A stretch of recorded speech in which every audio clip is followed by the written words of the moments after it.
In this next section, I'm going to talk about white urban poverty, and let me put a couple qualifiers in that.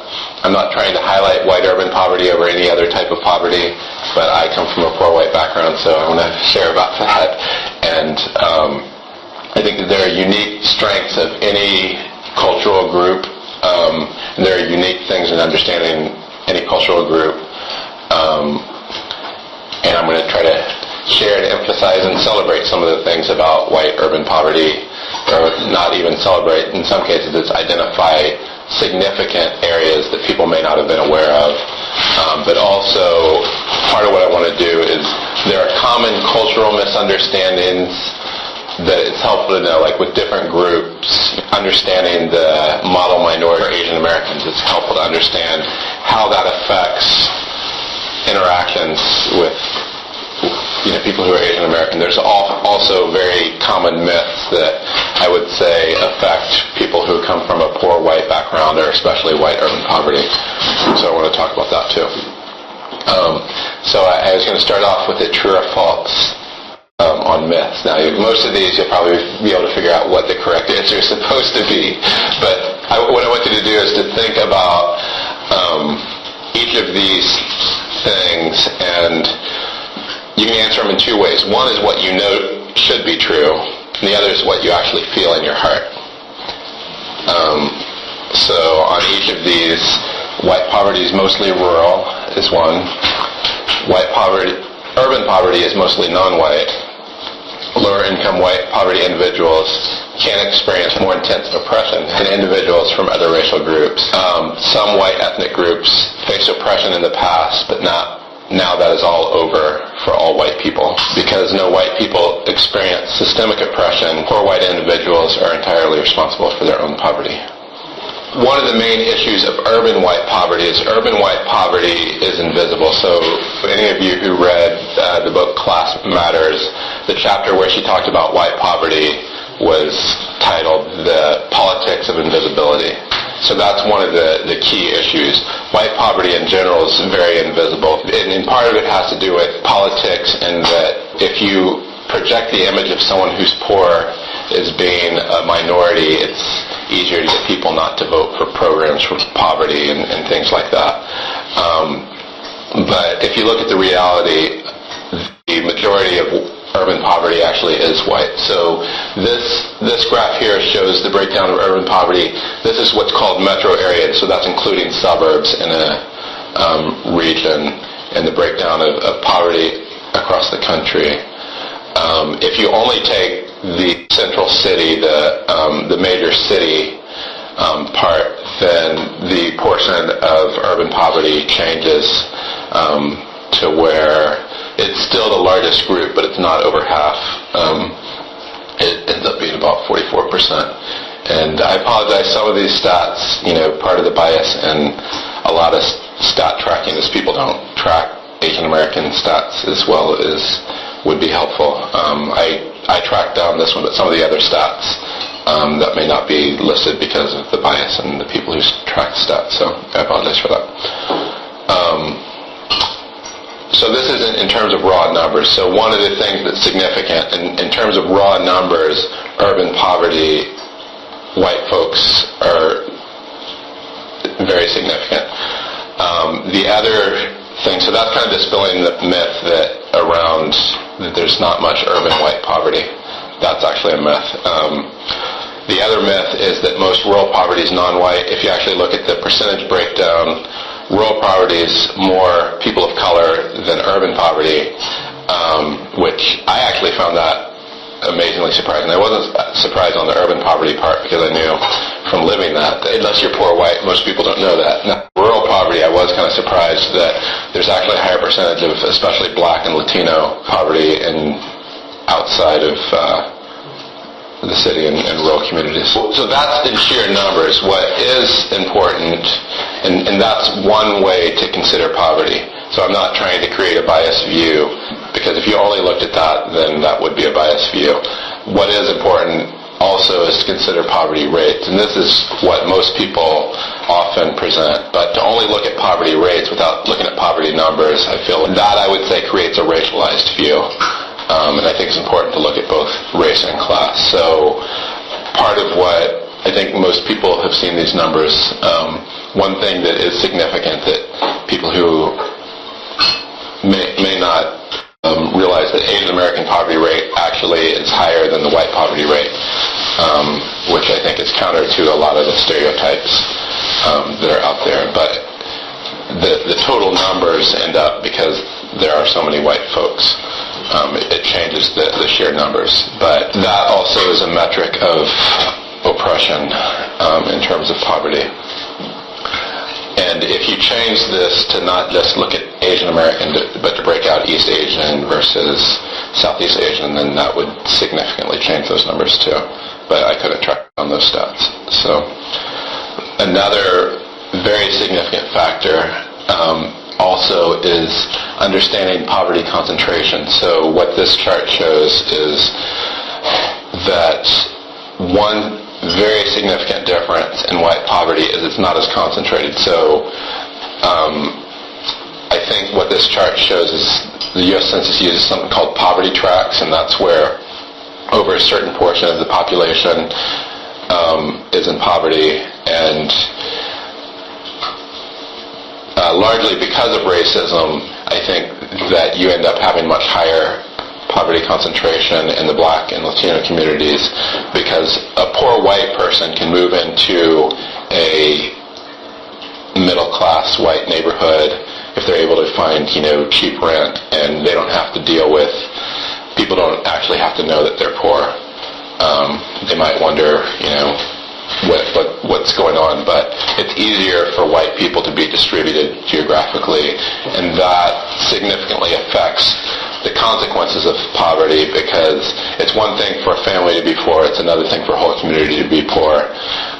And in all of this is all income, an income view of class, but there's a lot more to class, but you can't really get stats on, a lot of the other information. So to summarize, white poverty is complex. There are three things I think that are really important to understand white poverty. One is that white poverty does make up the majority of urban poverty, and the rural stereotypes of white poverty are wrong. I was a little disappointed in the one thing that Bell Hooks, I thought she did an amazing job on just dealing with class overall, and even her covering of white poverty, but she still bought into the rural stereotype in her presentation of white poverty, and I was like, that, I don't know, was it good for me? But otherwise I felt like her coverage was really good. But I think it's also important to recognize that there's a difference in poverty rates, and what that does is that often white people are assumed to be middle class based on their race, and that there's a difference in poverty concentration, and that the effects of poverty are much more intense. So all of those factors feed into understanding white poverty, but I think that it can be easy to downplay white poverty because people don't understand the sheer numbers. It can be easy to overplay white poverty if you just look at the sheer numbers and you don't take into the fact that the concentration's higher, that the poverty rate's lower, and things along those lines. I recently read an article of what's happening with migration patterns in the U.S., and Latinos are basically migrating everywhere in the U.S., rural, urban, small towns, big towns, just basically wherever there's work, and the overall trend in the Black community is to migrate south. There's like a massive kind of reverse migration now to migrate south. So it'll be interesting to see what the long-term effects of that are. So talking about why urban white poverty is invisible, I think there's two main reasons for that. One is that from political alliances, basically if you're a group that's in poverty, for people to become aware of you need to get a middle class group to align with you. And that happens in racialized politics with the Black and Latino community, where you can gain access to power through Black and Latino solidarity, where the Black and Latino middle classes will represent the case of the lower income Black and Latino community. rural politics, the same thing happens, and you may be surprised that this happens in rural politics, but if you're someone who's wealthy in a rural community, you're going to get your congressman to try to get money for your community to cover poverty, because you want money into your community kind of regardless. And because of that, rural politics, if you're a congressman from a rural community, rural poverty is a major issue that you can use to get money to your community. So people are aware of that. But the challenge is that poor urban whites don't really have a political advocacy group, because white people they basically class assimilate. If they come from a lower income community and if they're already middle class, they just say, well, I'm like everybody else, and they don't have so much solidarity. Although in some white ethnic communities you will get some solidarity happening, like within the Irish community or things like that. And that's why you hear about Irish poverty, but you don't hear about non-ethnic white poverty. So the other reason why urban white poverty is invisible is we live in a class-blind society. That everyone likes to think that we have a classless society. We aren't like those Europeans and all that stuff, even though if you actually look at the stats, we're actually more classist than Europeans.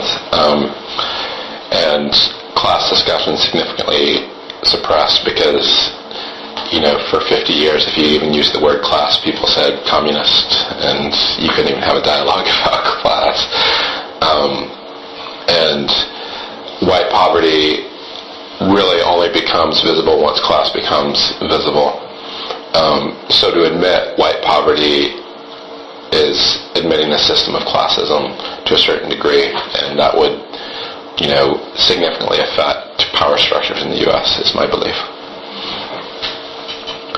One of the key issues is just white poverty being invisible, and me as someone coming from a poor white background, the fact that I'm always assumed to be middle class, and that, all these other things, it's just one of those things that grates on me after a while. So the other part is at least my view of how class and oppression works. So if you look at these three lines, what I would say is you could think about, and this is at least my belief, the bottom line could be, say, white oppression, like oppression of someone who's white. This could be oppression of a person of color, and you might have, different levels depending on different factors. This could be, race, class, and gender.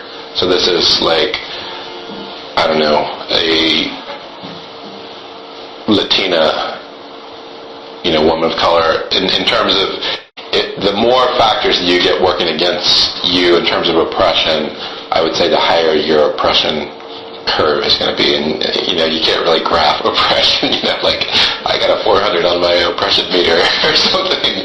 But the point of this is to say that class is very much a spectrum, and that just because someone may be poor white doesn't mean that they haven't experienced significant oppression. So just to use an example, I feel like there's a lot of people who, on the degrees of poverty, they're, people who I've known that if you just, if you're living in an entire community that's on crack, and you're living in an apartment complex that's on crack, and everyone around you is on crack, and your mother's on crack, and, that is up here. And that's beyond, just the sheer income. So I think that recognizing that in terms of class, that there can be, this is more of how I view the class curve. So from my perspective, there can be white individuals who may have experienced more oppression than individuals from other racial groups, but that isn't true on a group basis, if that makes sense. So this may be a hard thing for people to buy into, and I'm open to having longer conversations on this. But for people who almost always view the world through a group lens, this is a hard thing, because what I'm saying is through an individual lens, this is actually true. And it actually can be true that there can be whole groups of poor white people who live up here who are in concentrated white poverty and concentrated white lower class communities. And class, from my perspective, counts as a group. I mean, I've seen friends and I've seen people who, the level of stuff that they, live through is just crazy. Of drug dealers who tortured them and their parents and, crazy stuff. So I'm open to having more discussion on that one. I realize that's one of the more controversial things I'm proposing. But I think it's important in that it breaks down the assumption that purely based on race, one individual can always assume that they're more oppressed than a whole another group of people, like everyone in another group, if that makes sense. So, and I think the other thing I'd just say is there's a lot of complex factors that figure into this. And I think part of what I would say is, if you're a person of color, even if you're middle class, you're still experiencing a significant level of oppression that never goes away. So that's why these curves kind of taper off, if that makes sense. So,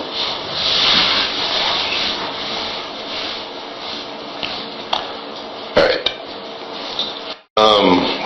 This is another one. It's just kind of the assumption that white individuals are entirely responsible for their own poverty, and this is some of that I talked about before, that class oppression can significantly affect life chances.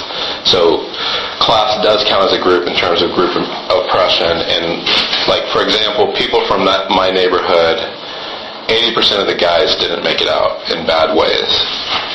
And I would say 90 to 95% of the girls from my neighborhood didn't make it out in bad ways. So from my perspective, it's crazy to say that they're entirely responsible for their own poverty, if that makes sense, because I know the chances, I've known their lives, and they didn't have the same chances as someone who grew up in the suburbs. The other thing is group trauma from classism can have significant generational effects even when oppression's removed. Someone who's, say, their mother is a Holocaust survivor, that's going to significantly affect how their family operated, and there's going to be trauma that gets passed down generationally, very likely. Yeah, I think one thing that would help me is if you use more class-based examples rather than like ethnicity-based examples and things like that. So when I think of the Holocaust, I think that was seen as like ethnic cleansing. It wasn't class-based, from my understanding.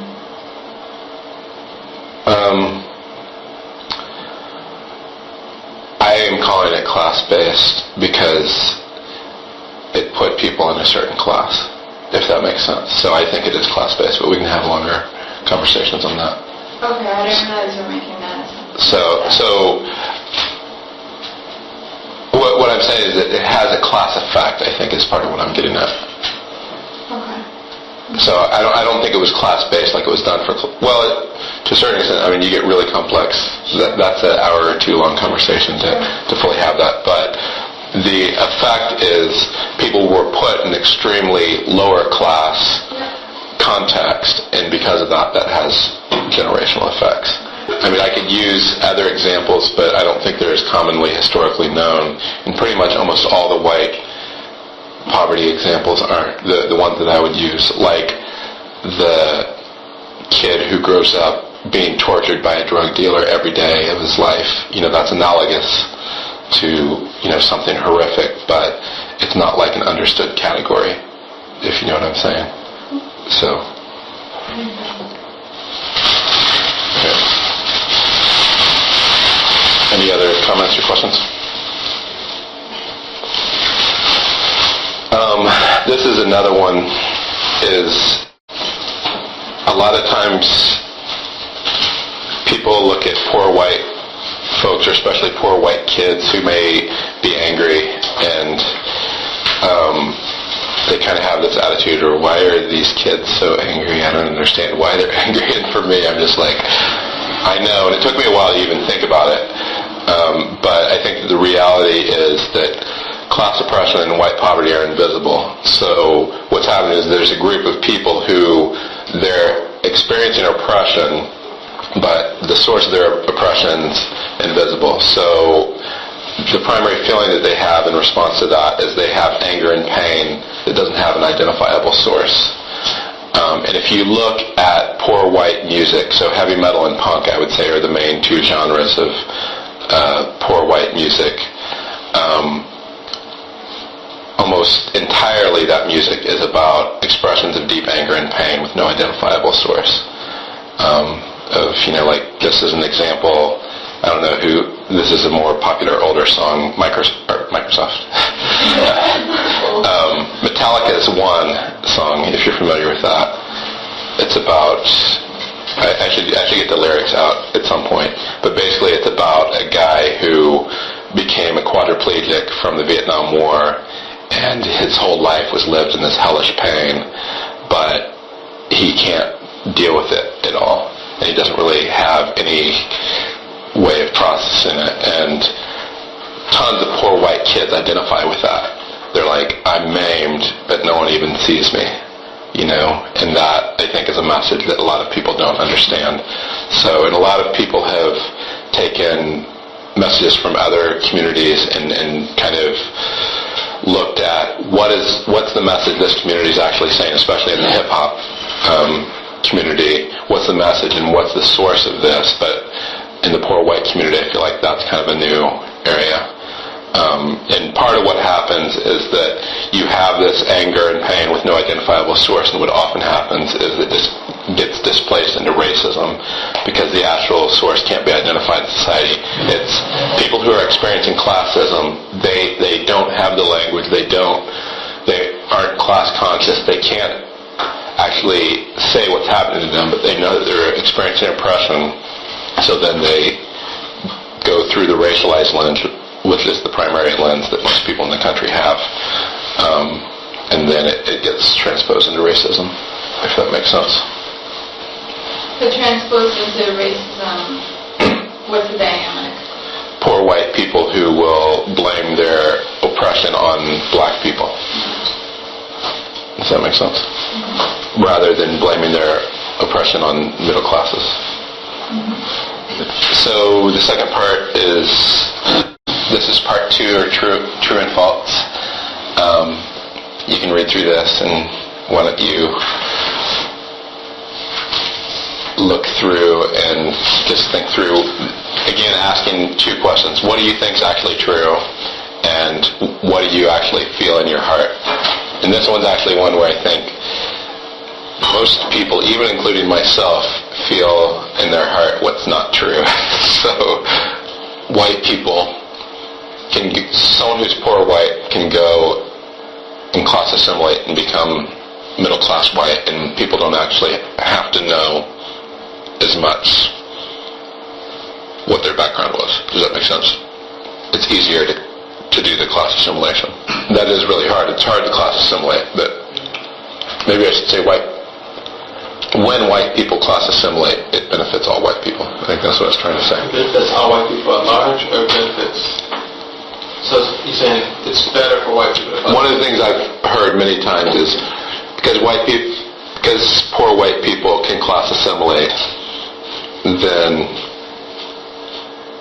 that's a benefit of being white, if that makes sense. But that's different. There's 2 different questions. 2 different things. Okay, well, I'll talk about it in more detail once I get to actually dialoguing on that one. So this is possibly the most deeply entrenched assumptions about poor white culture, that poor white culture has no redeeming value or godly strength. And almost every person I've talked with about this, even Christians who are into reconciliation, they have a hard time not just coming up with some slur, essentially, at poor white culture, because all the images of poor white culture that pretty much anyone's ever seen on television have been negative. So like Archie Bunker, Jerry Springer, right? WWF, The Simpsons to a certain extent, although The Simpsons, I think everyone might claim them as their ethnic group or whatever. But I think that then what other groups? Did I say Archie Bunker? Yeah, I mean, there's very few positive role models, or Eminem, or other people. There's very few positive role models coming from poor white culture. So whenever you even make this assertion that poor white culture has redeeming value and godly strength, I found a lot of Christians, they'd never say this about any other group, but poor whites, they'll have this response: what's their redeeming value? Sitting and watching TV in your underwear or something. I've heard that from Christians, literally, and I'm like, I didn't just hear that from you, did I? But the reality is that poor white culture does have a lot of godly strength that upper classes could benefit from. And the reason why, most other ethnic groups, they will have a middle class that will defend it, but because almost all white folks who come from lower class background who become middle class assimilate, there isn't any group really to defend that and point out there's negative stereotypes. All groups experience negative stereotypes in the media, and it's pervasive and it's crazy.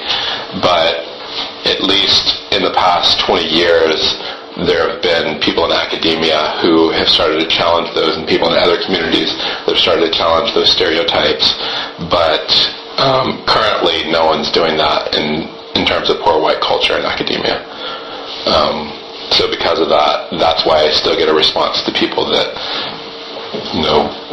godly strengths of poor white culture, and I'll get into some of those later. In terms of classism and group oppression, one of the assumptions is that class doesn't count as a group.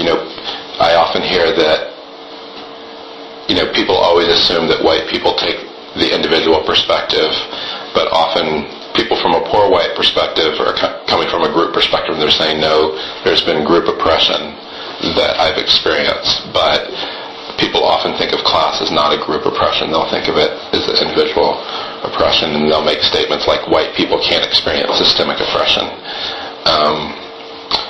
And then a lot of the racialized views often will perceive historic ethnic oppression. So, most people have heard of the oppression of the Irish, the oppression of the Italians, but what happens is that no one catalogs the oppression of the poor white folks that may not still have a strong ethnic identity, if that makes sense, because there isn't an ethnic middle class to basically track that history. Does that make sense? So there's been this ongoing oppression that's happened on a class level, but people don't actually talk about it. Does that make sense? There are a few books that have done it. The People's History of the United States is one of the few books that actually tracks that, but it's very rare and it's not very well understood. So one of the things people will say is that since the historical oppression of ethnic groups has ended, historically Irish were oppressed and historically Italians were oppressed. That's very entirely valid. As an ethnic group, they aren't experiencing near the ethnic oppression that they were say back 200 years ago in Great Britain.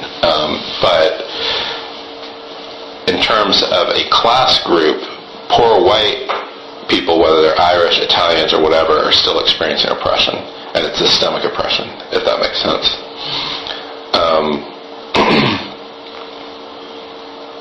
Yeah, so from my perspective, what group oppression people experience is based on identity and race, class, gender, and ethnicity, and probably other factors, but so, is that cool? Another assumption is the assumption that if your class access changes, then oppression is over, and this is one that I shared some in my story, where there's two facts of that. One is that the majority of class oppression is determined by class identification. Once I started to identify again with my poor white roots, I realized dang, there's a lot of classism in the world. Whenever I was assimilating, I got a lot of benefits from assimilating. And from my experience, most of class oppression is determined by identification, not so much access.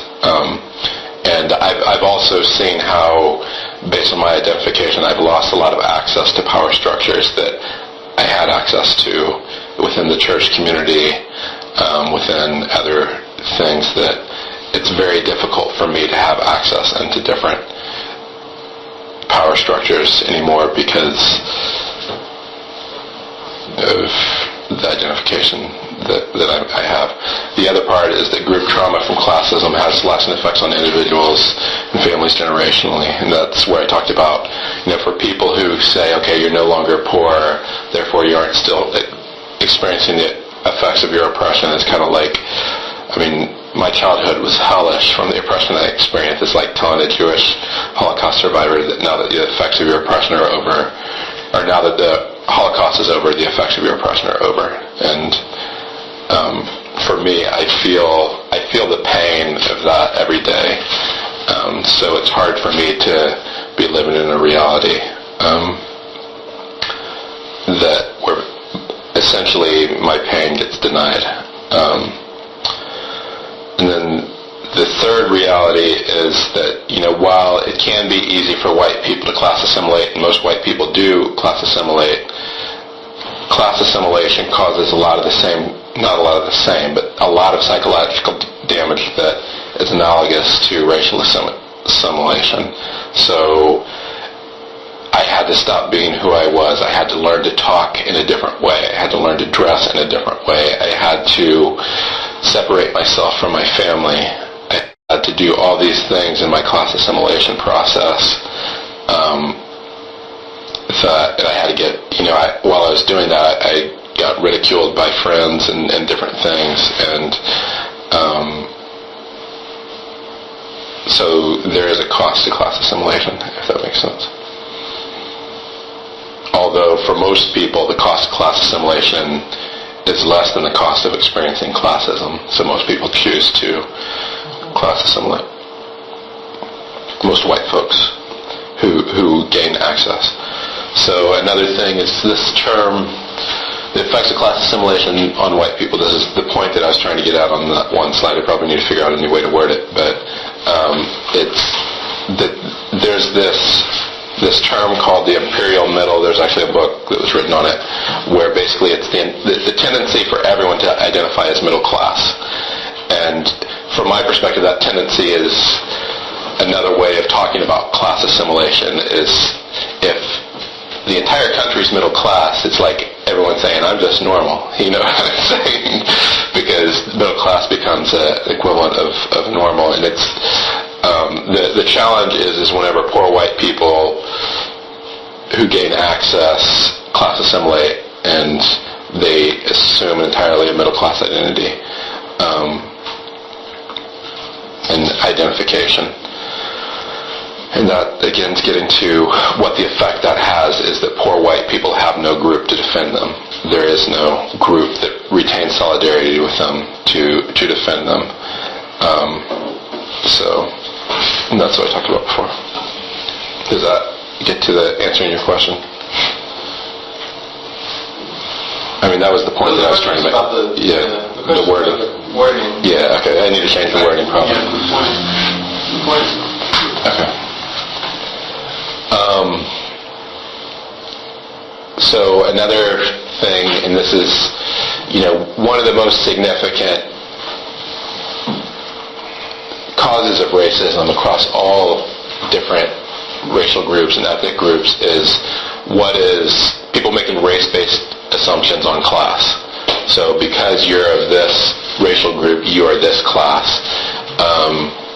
And that affects all groups. That affects, black, white, Latino, different ethnic groups, Asian, and I think that,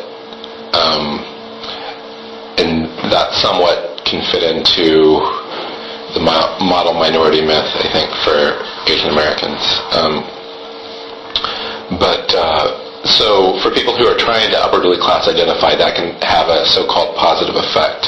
Like if you're poor and white and you're trying to appear like you're middle class, it's easier if people are making that assumption about you. But it also makes it harder for you not to assimilate, if that makes sense. And for people who are trying to maintain a lower class identification, like I've been trying to do, and it's challenging, in urban ministry, everyone assuming that I'm middle class can undermine my credibility. It's not a positive assumption in urban ministry. And it does create the pressure to class assimilate. So, does that make sense?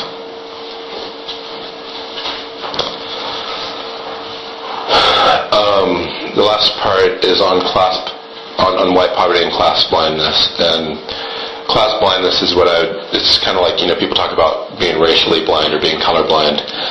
It's the inability to see or discuss class and classism.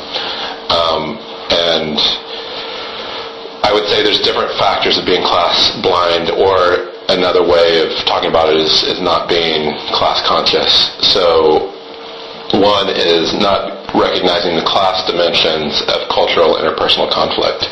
So if I'm having an interpersonal conflict with whoever, I'm not even going to use a particular person because I don't want to pick on anyone, but if I'm having interpersonal conflict with someone where there's race, class, and gender all at play, where it's someone who's a different gender, a different racial group, and a different class group than me, to really be able to understand what's going on in that conflict, I have to be able to understand on an interpersonal level what's happening, but I have to be able to see it through all three of those lenses.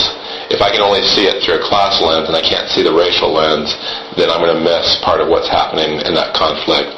If I can only see it through a class lens and not see a gender lens, then I'm going to miss part of what's happening in that conflict. Does that make sense?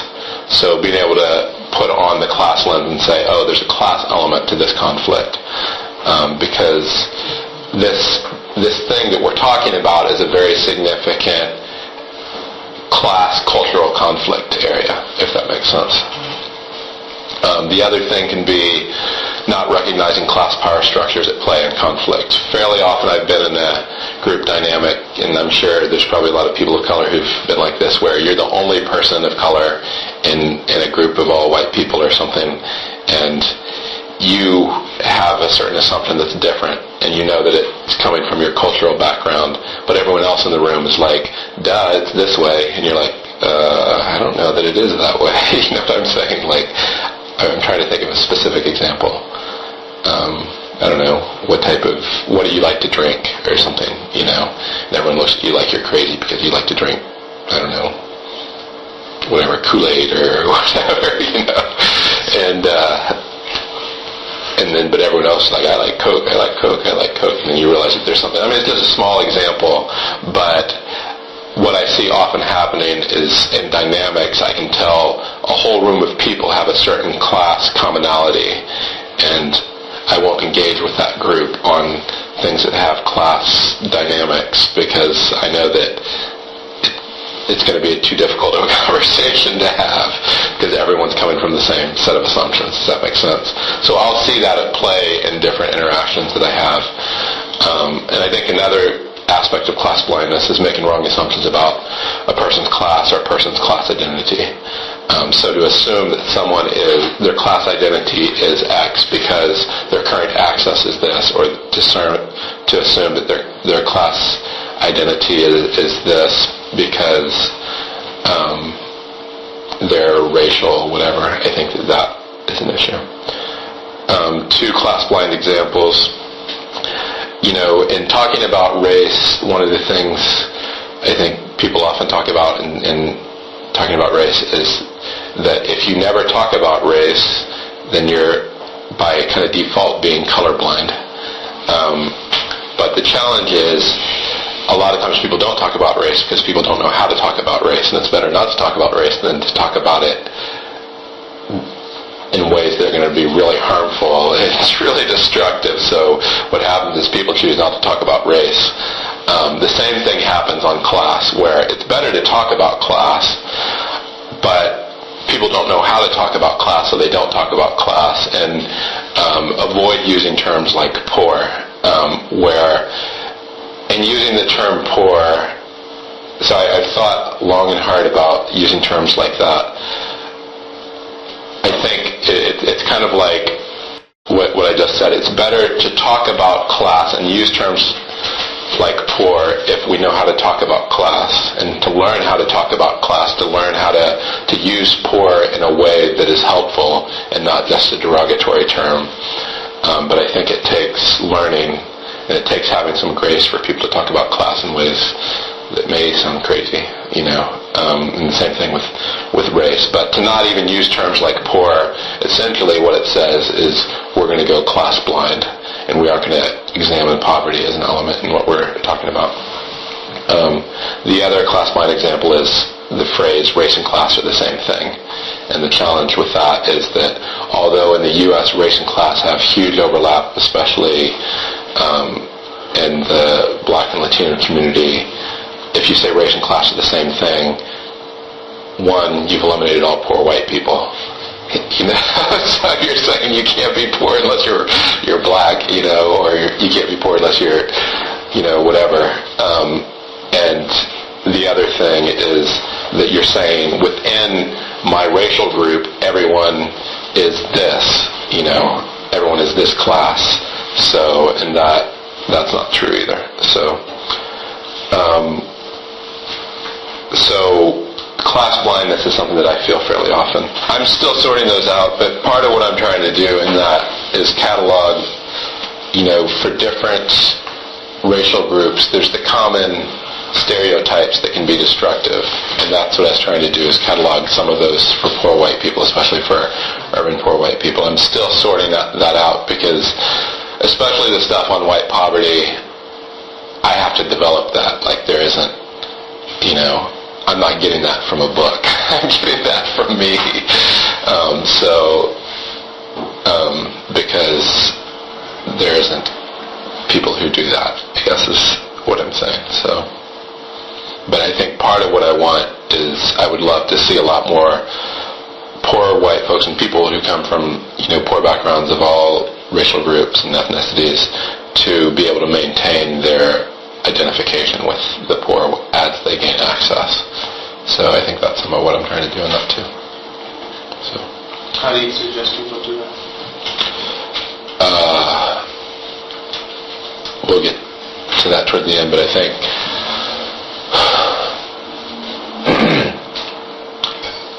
having dialogue with people of different class groups about what does it mean to genuinely help.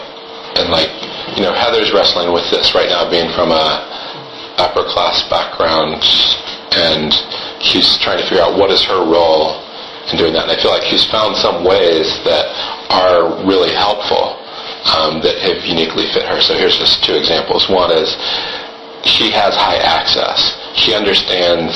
Heather loves navigating bureaucracy, and she loves things like taxes. So she's volunteers at a tax plant to help people get EITC. So she's using her high access to help people who are low income. So that's one example. The other is she has high access, and she's she's in the field of biology. There's a zillion things you can do in biology. She chose to focus her work on stuff that would help people in poverty. So she's working on malaria, and that is an example. I think some of us are doing a lot of the same thing of trying to, we're all working, our jobs are doing this, but also being immersed in a community where we're increasing our accessibility. How do we increase our accessibility to people who are in poverty? And how do we have cross-class dialogues that are intentional? So, I think I was specifically asking about poor people who come from poor backgrounds or lower class backgrounds, who now have access. What are your thoughts about that? Yeah. Okay. I think it's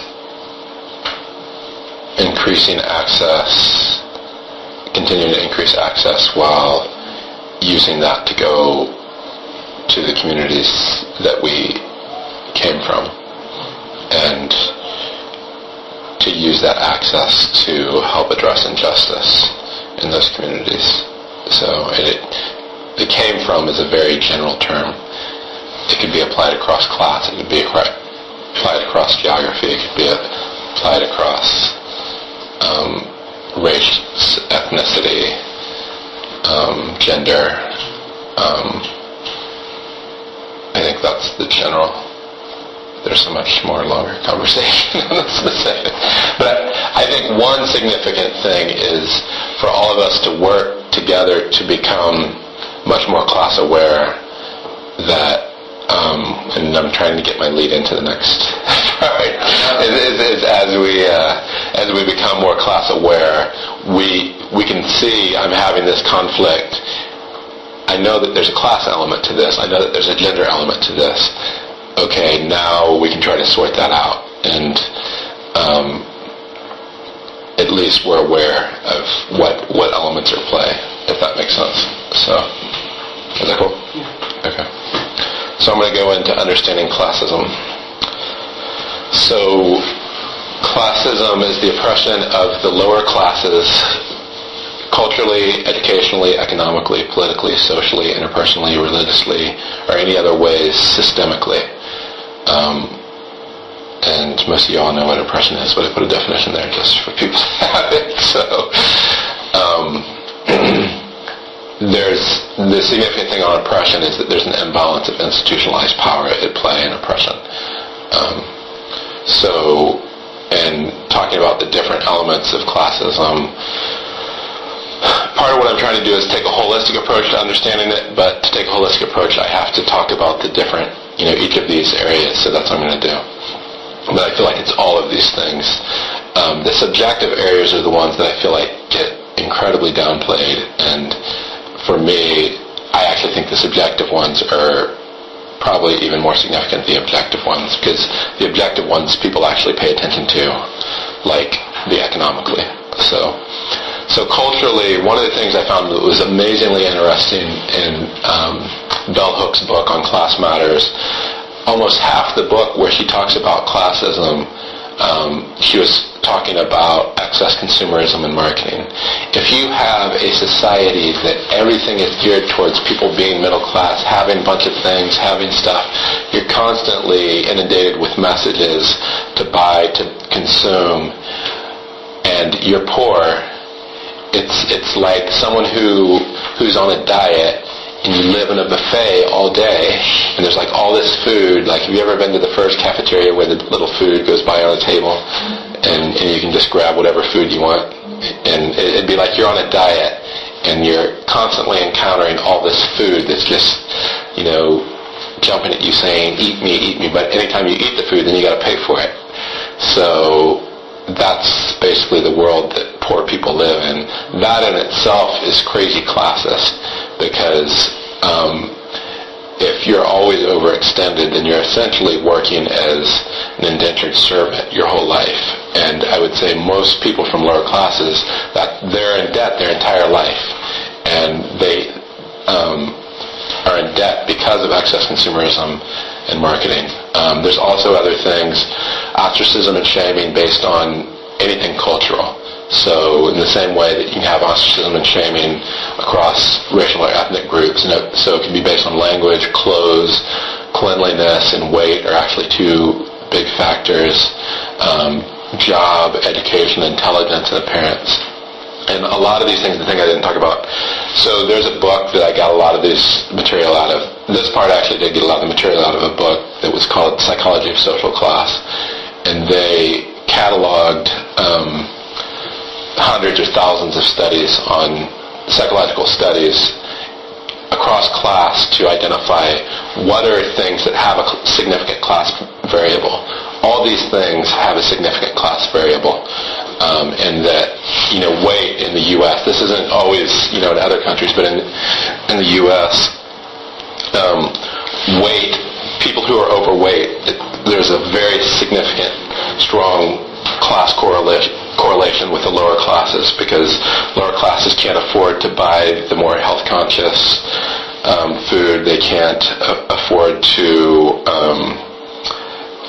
They don't have the education, the social capital around them to even know. Like where I grew up, man, we ate like pounds of meat all the time, and fat was like as good as it gets. You know what I'm saying? And that was just. I didn't even know fat was bad for me. I was like, so a lot of these things. So fairly often I'll see my language clothes, what I eat or drink or things like that, shamed because of my class background. And I mean, it's fairly minor, but it gets old after a while. Part of what I want to say, just because I'm saying that there's cultural effects of classism, it's not like we should all be eating like TV dinners. And I think that part of what I get into later is what are the godly values, what are the non-godly values. There are a lot of these things that are in here. Just because I'm saying that it has a class variable doesn't mean that we should all, identify with the lower classes and start gaining weight, whatever. I think that the point is that you need to understand if you're interacting with someone from lower class who has a weight problem, there's probably a class aspect of that. And to be sensitive to that and not just say, quit eating TV dinners or quit eating McDonald's or whatever. My brother, he was drinking, if I remember right, either a 6-pack or a 12-pack of Coke a day, and that's crazy. Like, I think it was a 12-pack of Coke a day, and that's just from, he didn't even know it was bad for him. He was like, whatever, Right, yeah. It's like I wonder because I was like having that question for a long time. In Arlington, there is so many fast food completely disproportionately finding here in Arlington City. Right. So it's like completely class divided. Yeah. They don't need it. They don't want any fast food. Yeah. So I feel like what has to happen is we have to take a lens, and as hard as this is and as dangerous as this is saying there's godly values and there's non-godly values, we have to apply that lens to some of these things. And you have to also understand the context, dressing thugged out or whatever. Like, we aren't going to go to meetings with the Department of Education or Department of Justice or, wearing our whatever, like, thugged out clothes.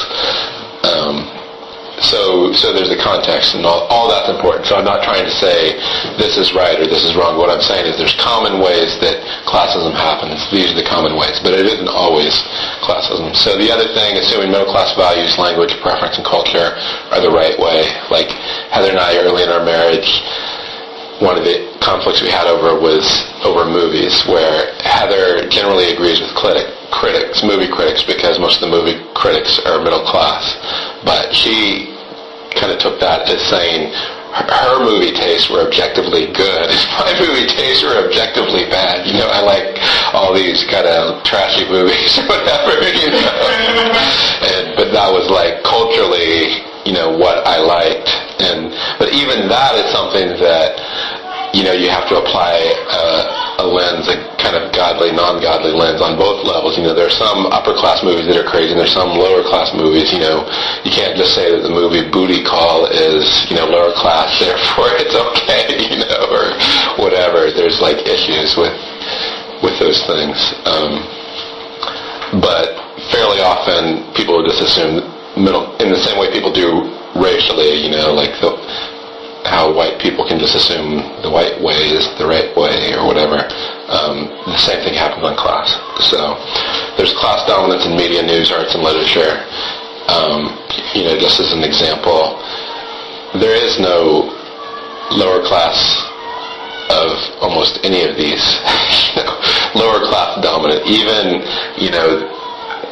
there are a few record labels that actually I would say are lower class dominant, but most of the record labels are, if you read the different stuff from Cornel West or other people who criticize the hip-hop industry for basically taking what would appeal to white suburban teenagers and trying to get that to, get people who will fit that mold. And there's a lot of criticism of that. And I think that the same type of thing happens in all media. And I feel like, perpetuating class blindness and avoiding language discussing class. The other one's media undermining values of lower classes. So this is, again, what Cornel West has been very critical of, and a lot of others. And they get accused of being classist whenever they do this, but I feel like that they're actually addressing a classist system that, if you have a system that is glorifying violence, drugs, sex for a middle-class audience because that's what they think is neat, but the consequence is it's destroying the urban community, whether it's, urban white community. I saw that in the community I grew up in, that violence, drugs, and sex were all, because of what we saw in the media, we just assumed that was normal. And, to a certain extent, we just did what we saw there. And for someone who is in the suburbs watching this, it's just kind of neat. Oh, I'm watching, Boys in the Hood, But for us, it was more like taking notes or something, you know what I'm saying? So, and I think that without actually weighing the consequences of glorifying those things and the consequences that has to urban communities or communities of poverty, I think that the class consciousness in the U.S.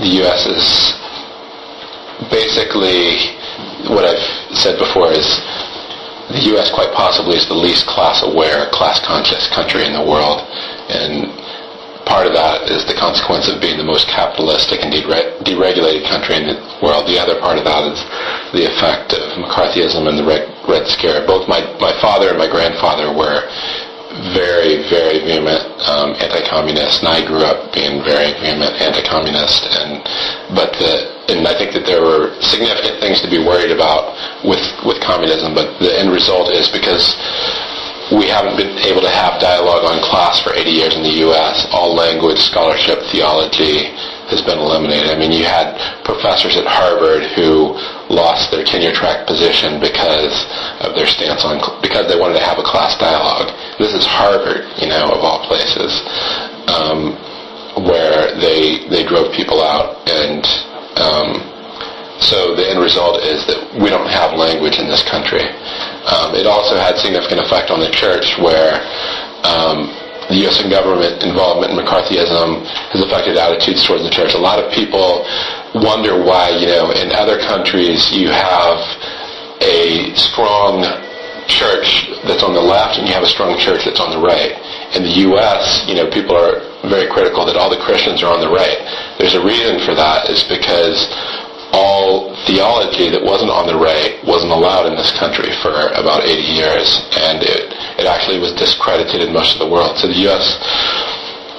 Army actually takes credit for suppression of liberation theology in Latin America. They had something called the School of the Americas, and they basically trained people in how to discredit liberation theology in Latin America. And whenever they listed their successes in Latin America, that was one of their successes of discrediting that. The U.S. has also had indirect ties to the assassination of church leaders and liberation theology in Latin America. And this is what drives me nuts. You get people whining about separation of church and state, about do we put the Ten Commandments in this building or whatever. They think you're killing people because of their theology. Isn't that separation of church and state? But because it's in other countries, then that's okay. Or because, whatever reason it's okay. But the end result is if you're affecting global theology, you're affecting theology in the U.S.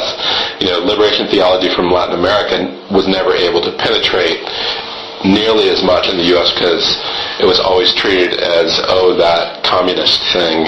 I think black liberation theology in the U.S. actually has had more penetration, but even that, with people saying that Martin Luther King Jr. was a communist, that makes other people not want to have dialogue on class. And so, from my assessment, communism was a significant threat to the church. Like, communism was crazy, but having discussions on class isn't. And I think part of what what's happening, there's this resurgence of discussion of class. So we need to develop new language to discuss class while staying far away from anything close to communism. So that makes sense. So this is talking about just a stat showing the myth of the USA being a classist society. Whenever you ask, compared to European countries, is moving up from one social class to another in the USA harder, easier, or the same than European countries? And only 13% thought it was harder. That's actually wrong. So on almost every European country, it's actually harder to move up from one social class to another in the USA. I think there are a couple of European countries that are different. This is an assessment of measures of classism. This is a sociological measure of classism. There's a lot of different measures that you can use, and I have those stats in the appendix, but I didn't want to go through all of them. But the point of this is that the stereotype that the U.S. is less classist than Europe is not true. We are less classist than some countries, like I think Haiti and Colombia probably, or as I've seen on other charts, have very extreme classism.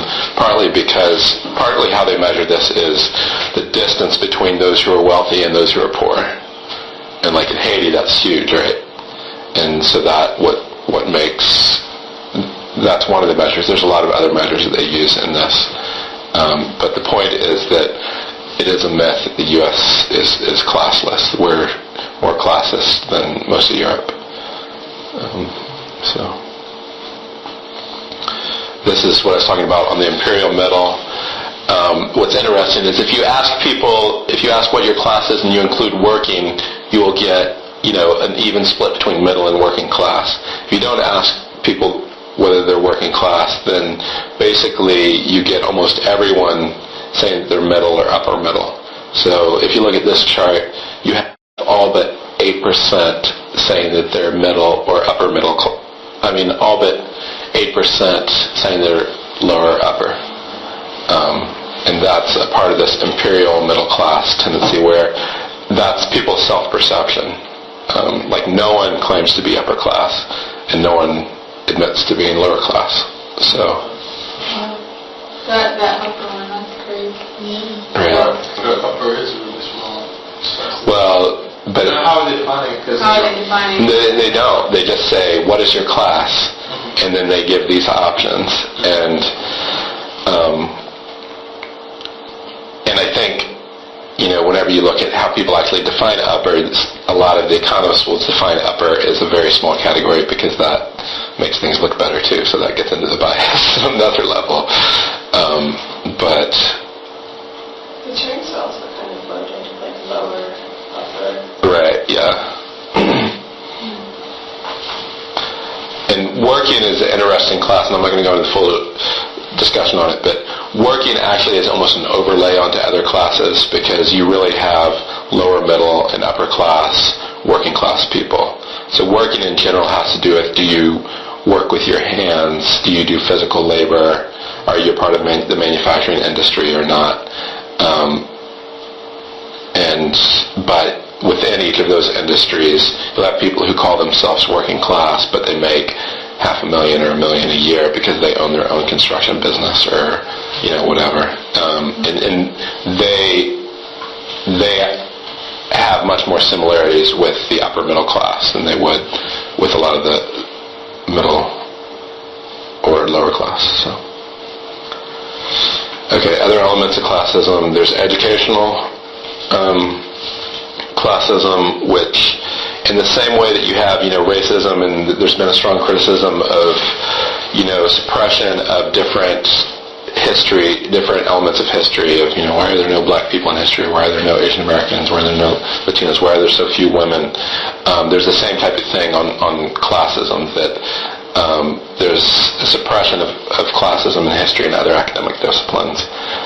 There's also a class bias in educational standards and an understanding of knowledge. And this is interesting for me. Like, whenever I went to college, the whole time I was at college, I was like, when are they going to actually teach me something useful? Like, I went all the way through college and I just realized they aren't.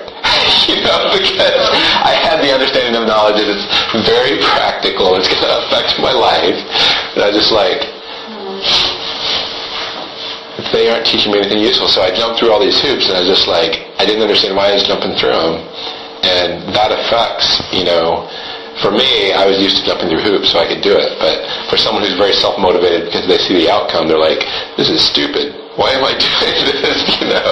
Why am I learning about these equations? And or other educational standards where everything's focused on the objective, nothing's focused on practical, nothing's focused on subjective. Even for me, I think I felt to a much lesser extent what people talked about, with like the bias and standardized testing and SAT scores. Like, I talked in a vocabulary of 100 to 200 words almost my whole life, and probably 50 of those were swear words. And so whenever I got to the SAT vocabulary, they didn't have like this swear word to this swear word is that swear word to that. So effects of that.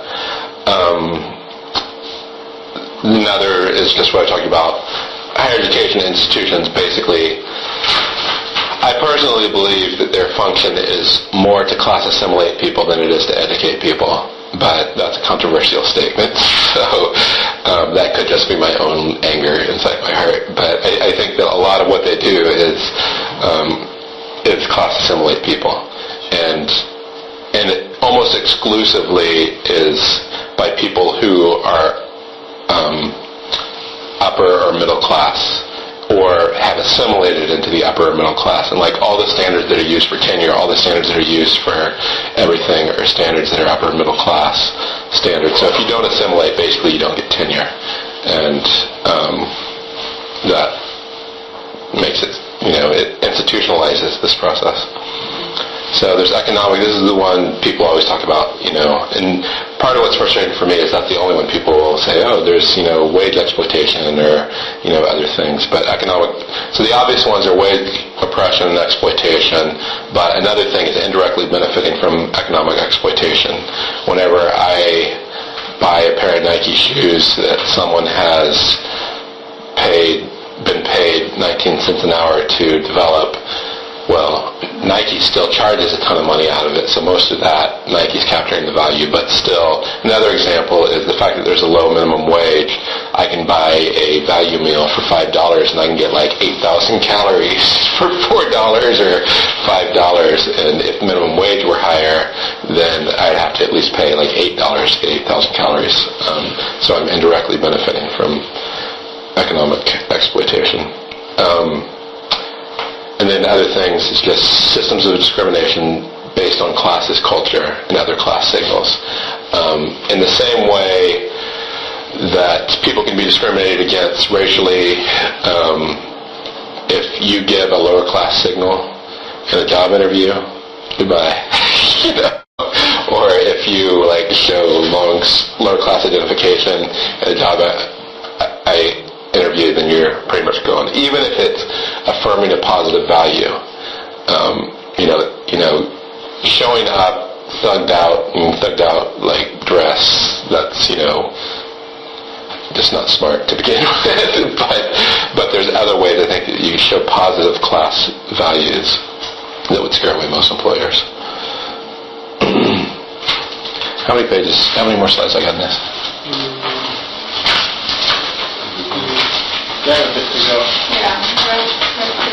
Okay, I got 3 more on this one.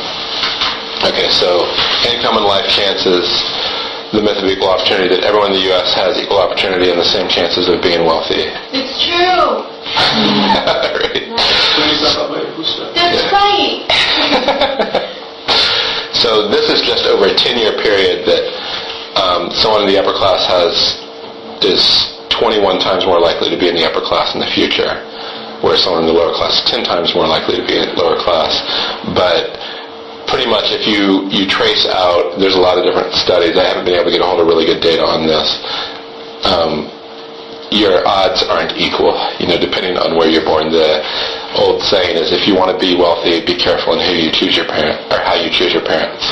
And that's the most significant factor. And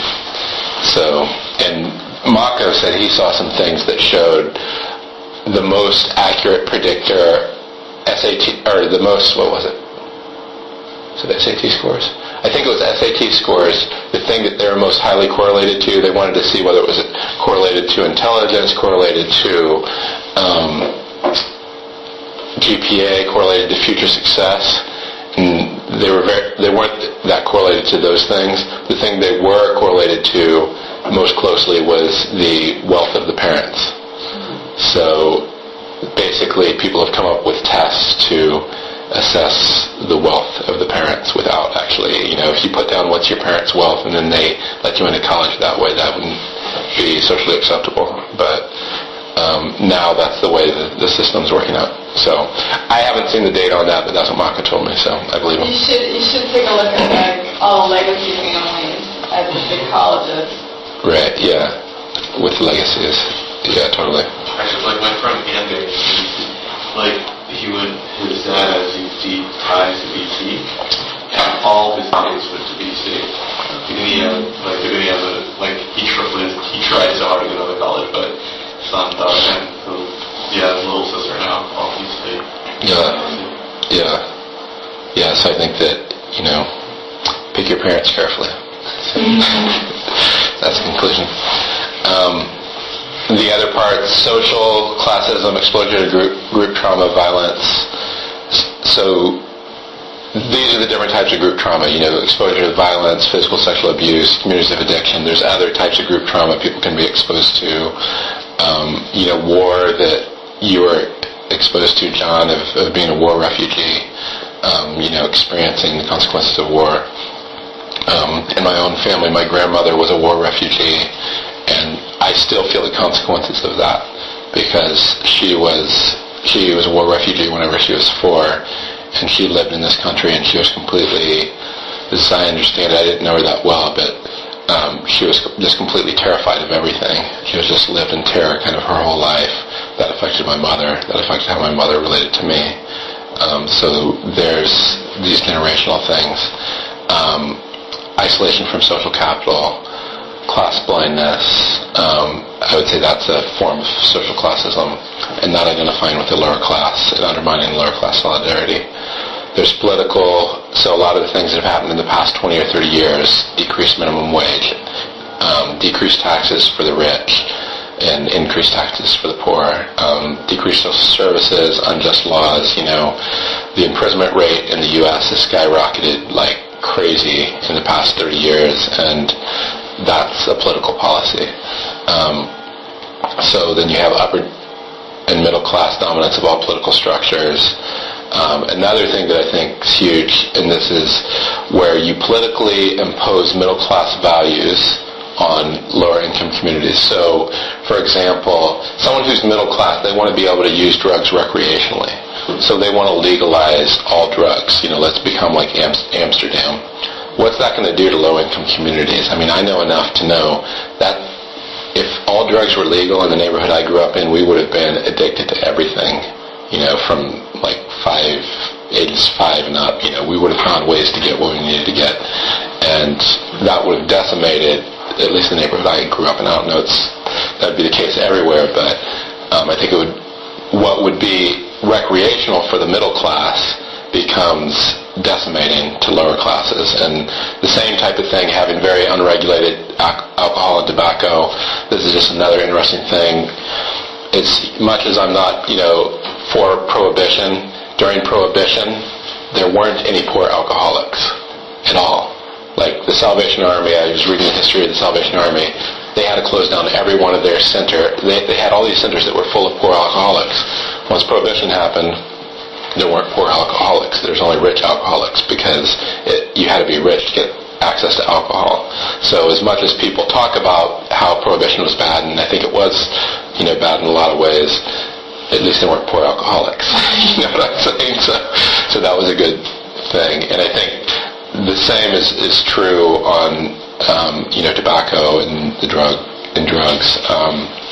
Another thing is promiscuous sex, promoting promiscuous sex and homosexuality, whereas for someone in the middle class that might be a recreational activity. In my neighborhood, it was life or death type of activity where people are dying over this, and it's not just a thing to promote, if that makes sense. So, and I think that the current debate over homosexuality has significant impact in low-income communities. At least, if there's other neighborhoods like the one where I grew up in, over half the kids in my neighborhood were homosexually active in elementary school.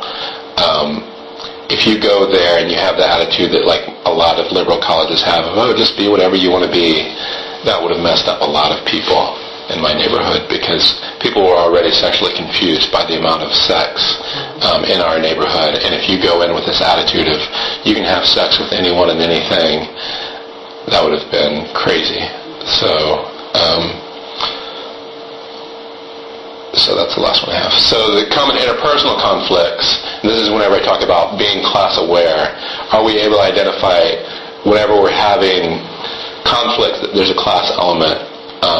I think the common interpersonal conflicts, it could be over any of these areas on classism that I talked about, but I think that the common ones are asserting class value as being right in a subjective area.